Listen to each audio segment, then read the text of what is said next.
결혼을 준비하다 파혼한 거라 결실진에 써봅니다. 제 연애 기간 2년이 아까워 미치겠기에 혼자 술 마시다가 남한테 하소연하긴 내 얼굴에 침 뱉기라 익명으로라도 하소연 좀 하려고요. 전 28살, 파혼한 그 인간은 34살, 6살 차이입니다. 간단히 둘의 프로필을 쓰자면 본인, 인서울 4년제 졸업, 7급 공무원 임용 3년차, 총 연봉 약 4천, 모은 돈 4천, 부모님 지원 5천, 일라 밀려 중 장녀, 집안의 개혼, 부모님 노후 걱정 없음, 남자, 경기권 4년제 졸업, 7급 공무원 임용 5년차, 총 연봉 약 5천, 모은 돈 5천, 부모님 지원 1억, 외동아들, 부모님 노후 걱정 없음, 이전 근무지에서 처음 만나 2년 연애했고 지금은 서로 다른 곳에서 근무하다 최근 남자가 먼저 결혼 얘기를 꺼냈습니다. 사실 전 아직은 제 나름대로는 웃기시겠지만 젊다고 생각했고 나이 30살 넘으면 결혼할 계획이었으나 남자가 나이도 있고 2년 연애했음 순리대로 결혼하자 하기에 결혼을 준비하려 했습니다. 상견례까지 끝냈고 양가 부모님이 지원해 주시는 비용이 결정되고 서로 이제 본격적으로 서로의 재정을 오픈하니 보다시피 제가 6천 털까지 가는 상황입니다. 둘이 합쳐 2억 4천이라 계획은 2억은 대출 껴서 수도권 28평형 아파트 전세로 입주하는 데 사용하고 4천은 혼술한 결혼 비용으로 쓸 생각이었습니다. 그런데 남자가 요즘은 반반 결혼이 추세라며 자기가 6천 더 해오니 전세 대출금은 제 명의로 대출받아 저보고 제 월급에서 갚으라고 하네요. 명의는 공동으로 들어가니 제 입장에서 손해볼 게 없다고 하면서요. 이 말을 들으니 어찌나 어처구니가 없고 화가 나는지 6살 차이에 반반 결혼이라니 이 말 듣자마자 이 인간이랑 결혼했다간 내 인생 꼬이겠다 싶고 정이 뚝 떨어져 그 자리서 그냥 결혼 없던 걸로 하자 하고 헤어지자 했습니다. 남자는 제 이별 통보에 요즘은 다 반반이라며 자꾸 반반을 들먹거리기에 저도 유치하지만 그럼 네 나이도 나랑 반반하게 비슷해야지. 6살 더 처먹고 6살 어린 나한테 반반 타령하는 것부터가 모순이다. 소리치고 집에 와버렸습니다. 조금 전까지 계속 전화 오고 카톡 오고 문자 오고 저보고 넌 깨어있는 줄 알았다는 둥 개소리를 짓거리네요. 연애 때 지가 저 좋다고 매달려 사귀기 시작했고 그간 데이트비도 내가 낸데도 자기가 내겠다고 하던 사람이라 결혼할 때 반반하자 할 줄 상상도 못했는데 제 2년이란 시간이 너무나 아깝지만 인생에 큰 교훈 얻은 배움의 기간이라 생각하려는데도 너무 화나네요. 솔직히 반반 결혼, 냉정히 저랑 동갑이어도 고민할까 말까 해요.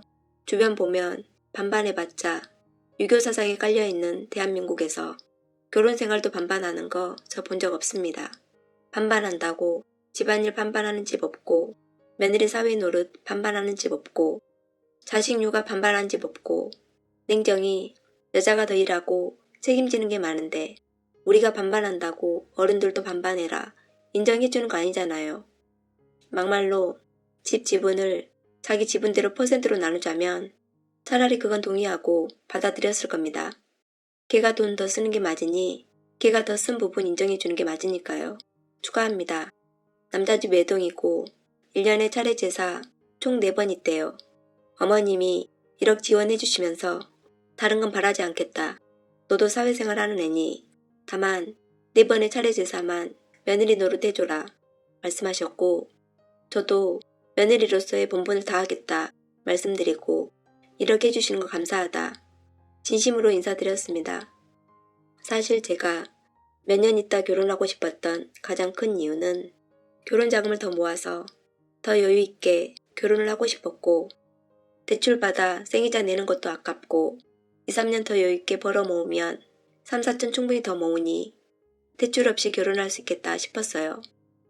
주변 결혼하신 분들 보면 대출금 갚으면서 아이까지 낳아 키우시면서 금전적으로 부담 있는 분들을 많이 봐왔던 터라 대출 없이 시작하고 싶어서 이런 의견을 전부터 남자에게 얘기해왔지만 남자가 홍기가 차서인지 그래도 다른 집들에 비하면 우리는 시작이 꽤 안정적이라며 그럴 것 없이 신혼 2, 3년 즐기고 더 저축해서 자리 잡으면 그때 아이 낳자 하길래 저도 그래 아이를 2, 3년 뒤에 낳으면 그땐 둘이 합쳐 3억 정도는 갖고 있을 테고 제가 1년 정도 육아휴직해도 6교 1년간 경제적으로 크게 힘든 것 없이 버티겠거니 싶었습니다.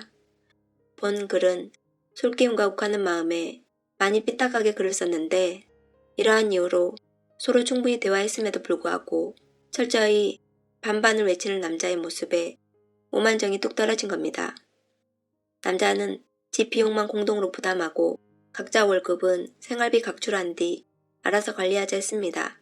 어차피 정년퇴직하면 따박따박 노후에 둘 다 연금 나오니 노후 걱정 없다고 말하면서요. 저 진짜 욕 좀 부족하게 가는 거 양심적으로 미안하고 그 사람한테 고마워했었고 그래서 그만큼 아내 역할, 며느리 역할, 미래의 엄마 역할 잘하겠다고 했습니다. 양심 없이 받아먹기만 하려 했던 게 아닌 상태에서 저런 말을 꺼내니 만약 내가 대출해가고 그 비용 내가 갚으면 그럼 결혼 비용 반반이니 어머님이 부탁하신 조건은 의미 없는 거 아니냐니 그건 1억 받았고 그 덕에 자리 잡은 거니 당연히 우리가 해야 할 본분이랍니다. 그러다 보니 저도 계산적이게 되고 나이가 무기란 짧은 생각으로 솔기운에 글을 썼네요.